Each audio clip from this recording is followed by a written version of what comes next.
ओम शांति।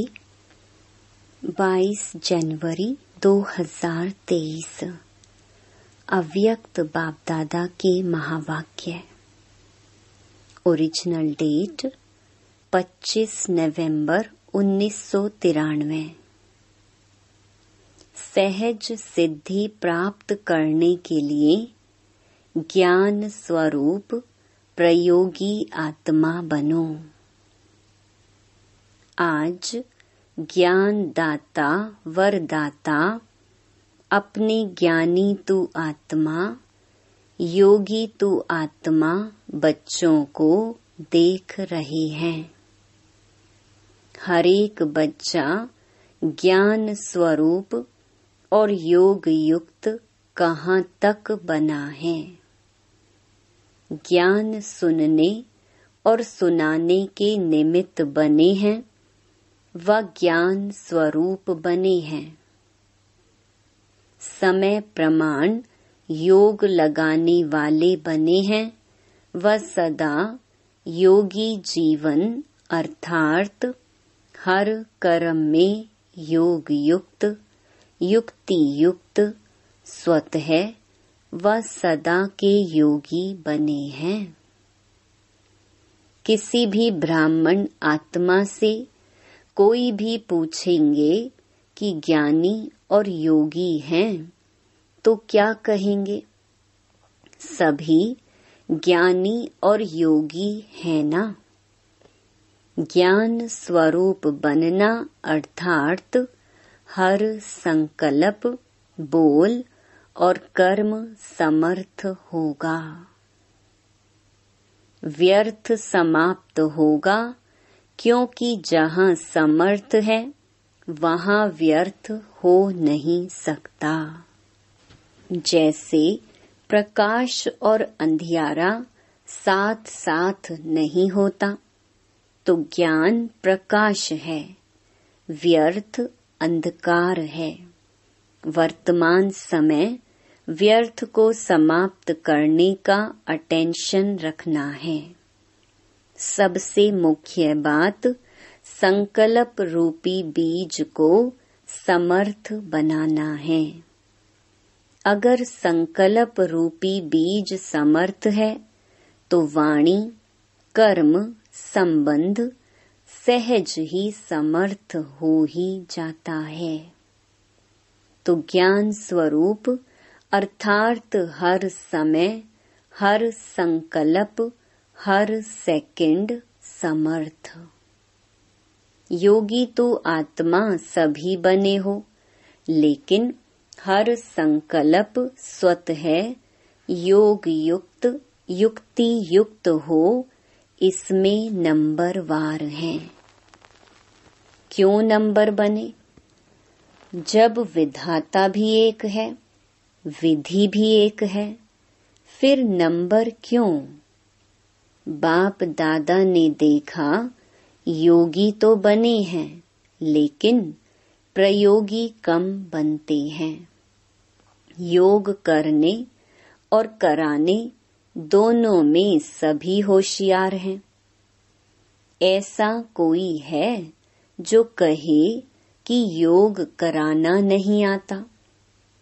जैसे योग करने कराने में योग्य हो, ऐसे ही प्रयोग करने में योग्य बनना और बनाना, इसको कहा जाता है योगी जीवन अर्थात योग युक्त जीवन।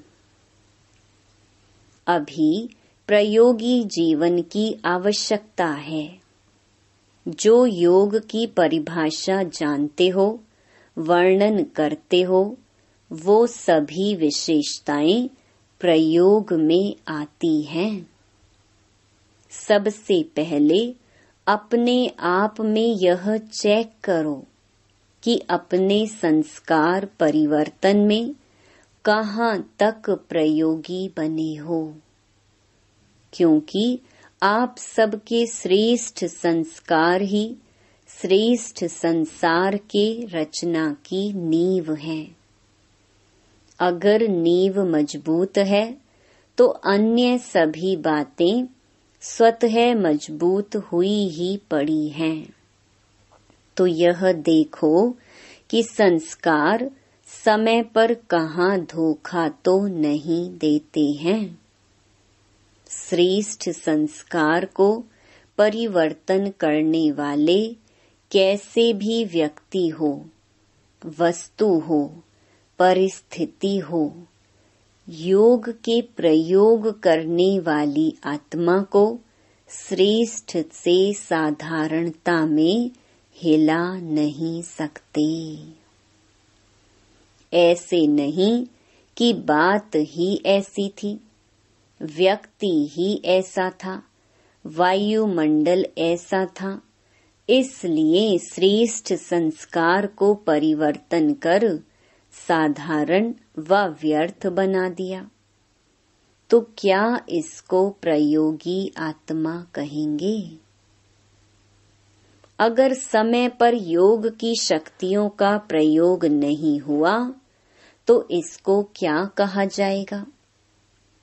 तो पहले इस फाउंडेशन को देखो कि कहाँ तक समय पर प्रयोगी बने हैं। अगर स्व के संस्कार परिवर्तक नहीं बने हैं तो नए संसार परिवर्तक कैसे बनेंगे? प्रयोगी आत्मा की पहली निशानी है संस्कार के ऊपर सदा प्रयोग में विजयी। दूसरी निशानी प्रकृति द्वारा आने वाली परिस्थितियों पर योग के प्रयोग द्वारा विजयी। समय प्रति समय प्रकृति की हलचल भी योगी आत्मा को अपने तरफ आकर्षित करती है। ऐसे समय पर योग की विधि प्रयोग में आती है। कभी योगी पुरुष को व पुरुषोत्तम आत्मा को प्रकृति प्रभावित तो नहीं करती, क्योंकि ब्राह्मण आत्माएं पुरुषोत्तम आत्माएं हो। प्रकृति पुरुषोत्तम आत्माओं की दासी है। मालिक दासी के प्रभाव में आ जाए, इसको क्या कहेंगे? आजकल पुरुषोत्तम आत्माओं को प्रकृति साधनों और सैल्वेशन के रूप में प्रभावित करती है। साधन व सैल्वेशन के आधार पर योगी जीवन है। साधन व सैल्वेशन कम तो योग युक्त भी कम। इसको कहा जाता है प्रभावित होना। योगी व प्रयोगी आत्मा की साधना के आगे साधन स्वतः ही स्वयं आते हैं। साधन साधना का आधार नहीं हो, लेकिन साधना साधनों को स्वतः आधार बनाएगी। इसको कहा जाता है प्रयोगी आत्मा। तो चेक करो संस्कार परिवर्तन विजयी और प्रकृति के प्रभाव के विजयी कहाँ तक बने हैं। तीसरी निशानी है विकारों पर विजयी। योगी व प्रयोगी आत्मा के आगे ये 5 विकार जो दूसरों के लिए जहरीले सांप हैं, लेकिन आप योगी प्रयोगी आत्माओं के लिए ये सांप गले की माला बन जाते हैं। आप ब्राह्मणों के और ब्रह्मा बाप के अशरीरी तपस्वी शंकर स्वरूप का यादगार अभी भी भक्त लोग पूजते और गाते रहते हैं। दूसरा यादगार, ये सांप आपके अधीन ऐसे बन जाते जो आपके खुशी में नाचने की स्टेज बन जाते हैं। जब विजयी बन जाते हैं तो क्या अनुभव करते हैं? क्या स्थिति होती है? खुशी में नाचते रहते हैं ना। तो यह स्थिति स्टेज के रूप में दिखाई है। स्थिति को भी स्टेज कहा जाता है। ऐसे विकारों पर विजय हो, इसको कहा जाता है प्रयोगी। तो यह चेक करो कहाँ तक प्रयोगी बने हैं। अगर योग का समय पर प्रयोग नहीं, योग की विधि से समय पर सिद्धि नहीं, तो यथार्थ विधि कहेंगे। समय अपनी तीव्र गति समय प्रति समय दिखा रहा है। अनेकता, अधर्म, तमो प्रधानता हर क्षेत्र में तीव्र गति से बढ़ता जा रहा है। ऐसे समय पर आपके योग की विधि की वृद्धि व विधि के सिद्धि में वृद्धि तीव्र गति से होना आवश्यक है। नंबर आगे बढ़ने का आधार है प्रयोगी बनने की सहज विधि। तो बाप दादा ने क्या देखा? समय पर प्रयोग करने में तीव्र गति के बजाय साधारण गति है। अभी इसको बढ़ाओ तो क्या होगा? सिद्धि स्वरूप अनुभव करते जाएंगे। आपके जड़ चित्रों द्वारा सिद्धि प्राप्त करने का अनुभव करते रहते हैं। चैतन्य में सिद्धि स्वरूप बने हो तब यह यादगार चला आ रहा है। रिद्धि सिद्धि वाले नहीं, विधि से सिद्धि।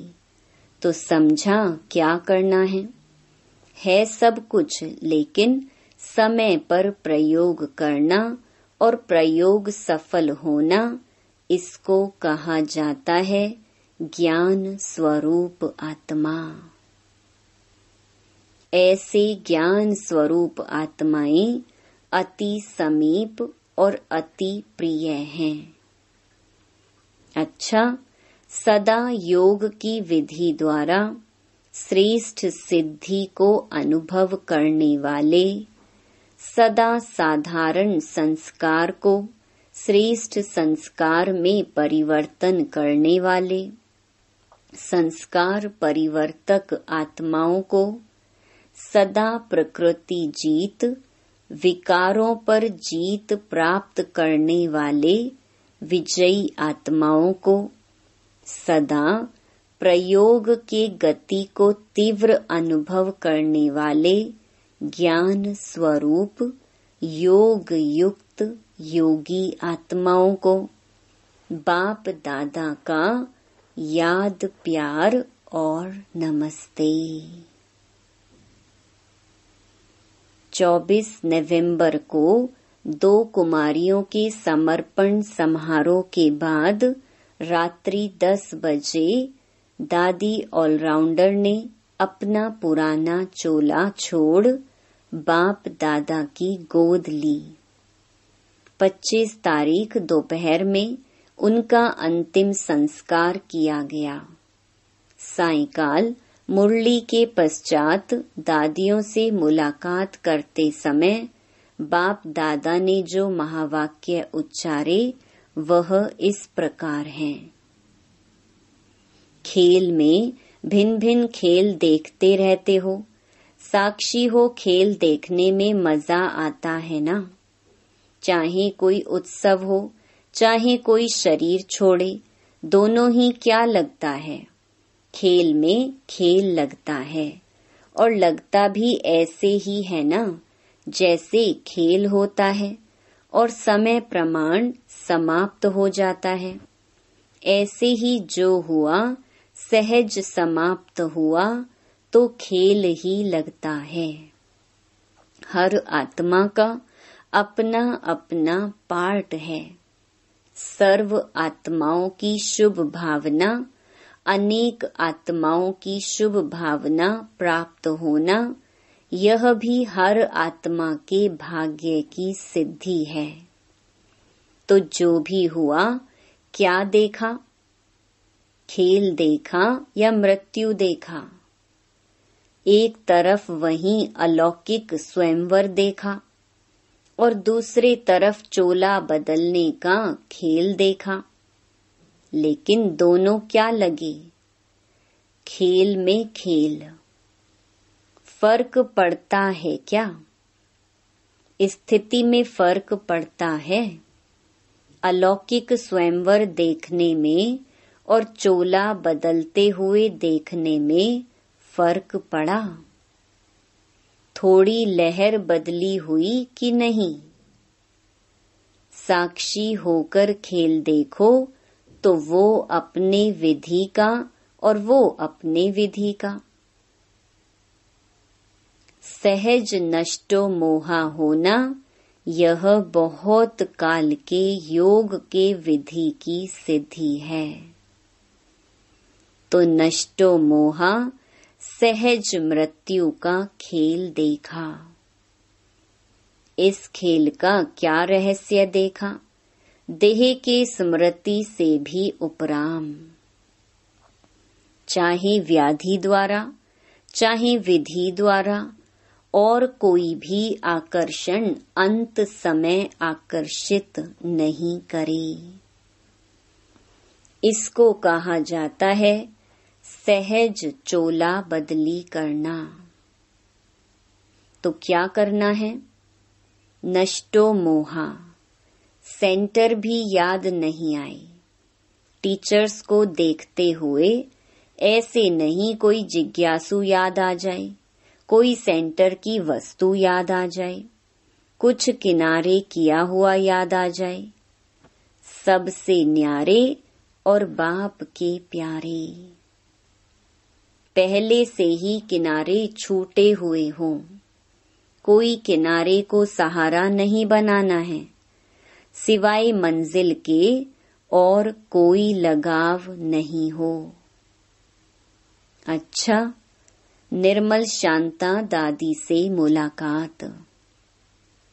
संगठन अच्छा लगता है। संगठन की विशेष शोभा हो।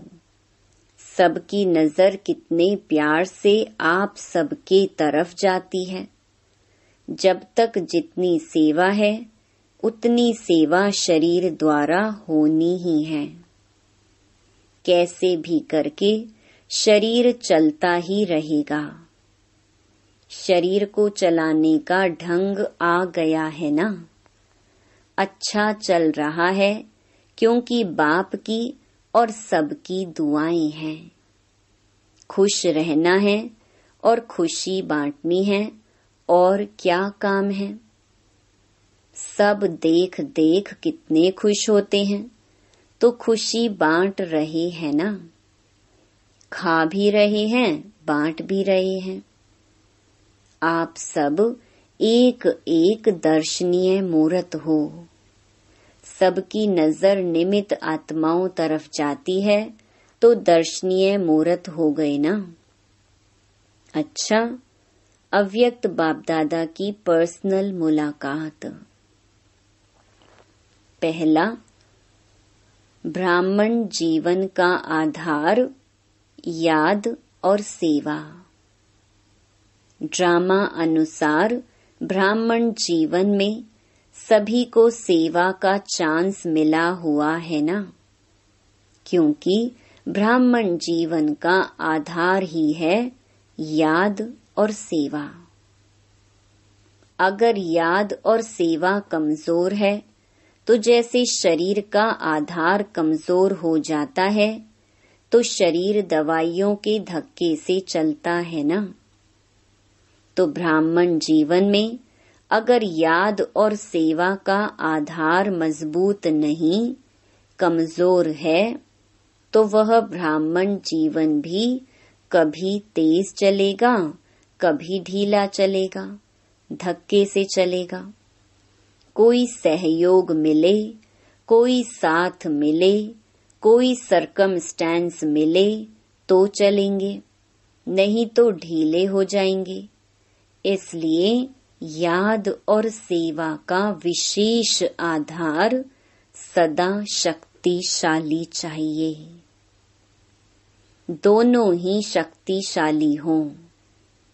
सेवा बहुत है, याद कमजोर है, या याद बहुत अच्छी है, सेवा कमजोर है, तो भी तीव्र गति नहीं हो सकती।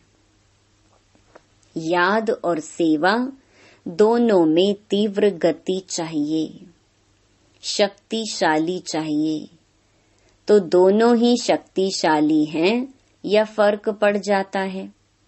कभी सेवा ज्यादा हो जाती, कभी याद ज्यादा हो जाती। दोनों साथ साथ हों, याद और निस्वार्थ सेवा। स्वार्थ की सेवा नहीं, निस्वार्थ सेवा है तो माया जीत बनना बहुत सहज है। हर कर्म में कर्म की समाप्ति के पहले सदा विजय दिखाई देगी, इतना अटल निश्चय का अनुभव होगा कि विजय तो हुई पड़ी है। अगर ब्राह्मण आत्माओं की विजय नहीं होगी तो किसकी होगी? क्षत्रियों की होगी क्या? ब्राह्मणों की विजय है ना। क्वेश्चन मार्क नहीं होगा। कर तो रहे हैं, चल तो रहे हैं, देख लेंगे, हो जाएगा, होना तो चाहिए, तो ये शब्द नहीं आएंगे। पता नहीं क्या होगा, होगा या नहीं होगा, यह निश्चय के बोल हैं। निश्चय बुद्धि विजयी, यह गायन है ना। तो जब प्रैक्टिकल हुआ है तब तो गायन है। निश्चय बुद्धि की निशानी है विजय निश्चित। जैसे किसी भी प्रकार की किसको शक्ति होती है, चाहे धन की हो, बुद्धि की हो, संबंध संपर्क की हो, तो उसको निश्चय रहता है यह क्या बड़ी बात है। यह तो कोई बात ही नहीं है। आपके पास तो सब शक्तियां हैं। धन की शक्ति है कि धन की शक्ति करोड़पतियों के पास है। सबसे बड़ा धन है अविनाशी धन, जो सदा साथ है। तो धन की शक्ति भी है, बुद्धि की शक्ति भी है, पोजीशन की शक्ति भी है। जो भी शक्तियां गाई हुई हैं, सब शक्तियां आप में हैं या कभी प्रायलोप हो जाती हैं। इन्हें इमर्ज रूप में अनुभव करो। ऐसे नहीं, हाँ हूं तो सर्वशक्तिमान का बच्चा, लेकिन अनुभव नहीं होता। तो सभी भरपूर हो कि थोड़ा थोड़ा खाली हो। समय पर विधि द्वारा सिद्धि प्राप्त हो। ऐसे नहीं, समय पर हो नहीं और वैसे नशा हो कि बहुत शक्तियां हैं। कभी अपनी शक्तियों को भूलना नहीं, यूज करते जाओ। अगर स्व प्रति कार्य में लगाना आता है तो दूसरे के कार्य में भी लगा सकते हैं। पांडवों में शक्ति आ गई या कभी क्रोध आता है? थोड़ा थोड़ा क्रोध आता है। कोई क्रोध करे तो क्रोध आता है, कोई इंसल्ट करे तो क्रोध आता है। यह तो ऐसे ही हुआ जैसे दुश्मन आता है तो हार होती है। माताओं को थोड़ा थोड़ा मोह आता है। पांडवों को अपने हर कल्प के विजयपन की सदा खुशी इमर्ज होनी चाहिए। कभी भी कोई पांडवों को याद करेंगे तो पांडव शब्द से विजय सामने आएगी ना। पांडव अर्थात विजयी। पांडवों की कहानी का रहस्य ही क्या है? विजय है ना, तो हर कल्प के विजयी। इमर्ज रूप में नशा रहे, मर्ज नहीं। अच्छा, दूसरा, सर्व द्वारा मान प्राप्त करने के लिए निर्माण बनो। सभी अपने को सदा कोटों में कोई और कोई में भी कोई श्रेष्ठ आत्मा अनुभव करते हो कि कोटों में कोई जो गाया हुआ है वो और कोई है या आप ही हो, तो कितना एक एक आत्मा का महत्व है, अर्थात हर आत्मा महान है। तो जो जितना महान होता है, महानता की निशानी जितना महान उतना निर्माण, क्योंकि सदा भरपूर आत्मा है। जैसे वृक्ष के लिए कहते हैं ना, जितना भरपूर होगा उतना झुका हुआ होगा, और निर्माणता ही सेवा करती है। जैसे वृक्ष का झुकना सेवा करता है, अगर झुका हुआ नहीं होगा तो सेवा नहीं करेगा। तो एक तरफ महानता है और दूसरे तरफ निर्माणता है, और जो निर्माण रहता है वह सर्व द्वारा मान पाता है। स्वयं निर्माण बनेंगे तो दूसरे मान देंगे। जो अभिमान में रहता है उसको कोई मान नहीं देते, उससे दूर भागेंगे। तो महान और निर्माण है या नहीं है, उसकी निशानी है कि निर्माण सबको सुख देगा। जहाँ भी जाएगा, जो भी करेगा, वह सुखदायी होगा। इससे चेक करो कि कितने महान हैं। जो भी संबंध संपर्क में आए, सुख की अनुभूति करे। ऐसे है या कभी दुख भी मिल जाता है। निर्माणता कम तो सुख भी सदा नहीं दे सकेंगे। तो सदा सुख देते, सुख लेते, या कभी दुख देते, दुख लेते। चलो देते नहीं लेकिन ले भी लेते हो। थोड़ा फील होता है तो ले लिया ना। अगर कोई भी बात किसी की फील हो जाती है तो इसको कहेंगे दुख लेना। लेकिन कोई दे और आप नहीं लो, यह तो आपके ऊपर है ना। जिसके पास होगा ही दुख, वो क्या देगा? दुख ही देगा ना। लेकिन अपना काम है सुख लेना और सुख देना। ऐसे नहीं कि कोई दुख दे रहा है तो कहेंगे मैं क्या करूं, मैंने नहीं दिया लेकिन उसने दिया। अपने को चेक करना है, क्या लेना है क्या नहीं लेना है। लेने में भी होशियारी चाहिए ना। इसलिए ब्राह्मण आत्माओं का गायन है, सुख के सागर के बच्चे सुख स्वरूप सुख देवा हैं। तो सुख स्वरूप सुख देवा आत्माएं हो। दुख की दुनिया छोड़ दी, किनारा कर लिया, या अभी तक एक पांव दुखधाम में है, एक पांव संगम पर है। ऐसे तो नहीं कि थोड़ा थोड़ा वहां बुद्धि रह गई है। पांव नहीं है लेकिन थोड़ी उंगली रह गई है। जब दुख धाम को छोड़ चले तो ना दुख लेना है ना दुख देना है। अच्छा, वरदान। उड़ती कला द्वारा बाप समान ऑल राउंड पार्ट बजाने वाले चक्रवर्ती भवा।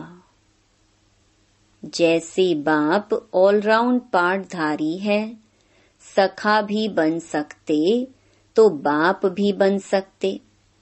ऐसे उड़ती कला वाले जिस समय जिस सेवा की आवश्यकता होगी उसमें संपन्न पार्ट बजा सकेंगे। इसको ही कहा जाता है ऑल राउंड उड़ता पंछी। वे ऐसे निर्बंधन होंगे जो जहां भी सेवा होगी वहां पहुंच जाएंगे। हर प्रकार की सेवा में सफलता मूर्त बनेंगे। उन्हें ही कहा जाता है चक्रवर्ती ऑल राउंड पार्टधारी। स्लोगन, एक दो की विशेषताओं को स्मृति में रख फेथफुल बनो तो संगठन एक मत हो जाएगा। ओम शांति।